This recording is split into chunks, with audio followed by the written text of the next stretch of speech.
Every single person who has started implementing policies around management of their inbox, around saying no to meetings, around clarifying, creating thinking time, every client without fail has received feedback from their stakeholders saying that they are then perceived as more organized, more efficient, the quality of their work improves, and people think they're better.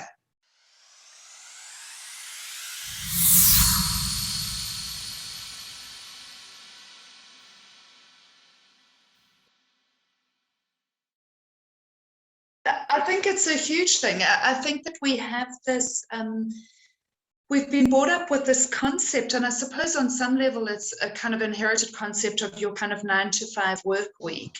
And pre-technology that worked because at 5 you went home and you still had enough of a day where you did have the time to relax, to build connections, to spend time with people you cared about.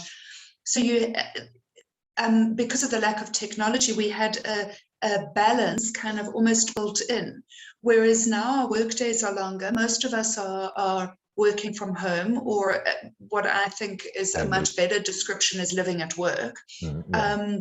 And so what we're doing then is we're always on 5 days a week, trying to cram in everything, trying to become more and more efficient, trying to be always on and always responsive, and then kind of crashing on the weekend and having this life that is not meaningful, where we're not building quality of life into each day.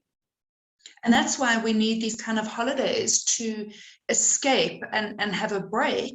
Whereas if we rethought our schedules and said, each day, who do I want to connect with? Or who do I want to connect with over the course of a week, and where am I going to do that? Or what builds capacity in me, and what one thing am I doing, or 5 things am I doing each day? What looks right to me, so that this day can be meaningful and I'm not just quickly trying to get through it for my day off, which is how a lot of people do their scheduling. Yeah. And as you said, well, you said it that we're trying to be responsive because of all the demands from work, from life, from family. But I think still, because we don't have the spine, the structure, we're still being very reactive. Something happened. I mean, I work a lot with salespeople, right? And I always tell them, only because someone asks you for the meeting today, it doesn't mean that you have to agree. Negotiate.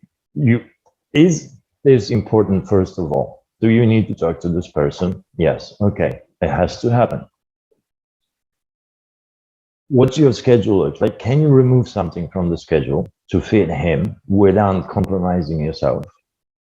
No. Okay. Where can I fit him? Go back and ask. That's the negotiation. That's something also that we don't teach. We think we have to agree to everything.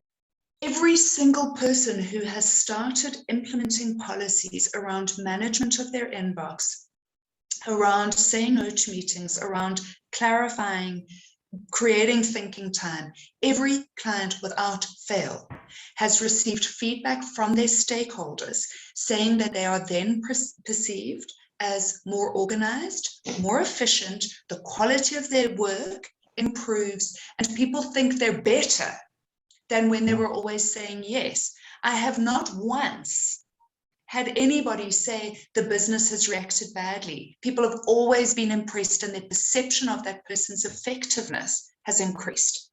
So the decisions that we're taking and the way that we're creating that stress and burnout for ourselves is actually not improving how people are experiencing us. And yet we keep doing it to ourselves. One of the reasons is solution is counterintuitive. Solution is remove yourself from the drama. Give yourself time to think. That's not natural in current business culture.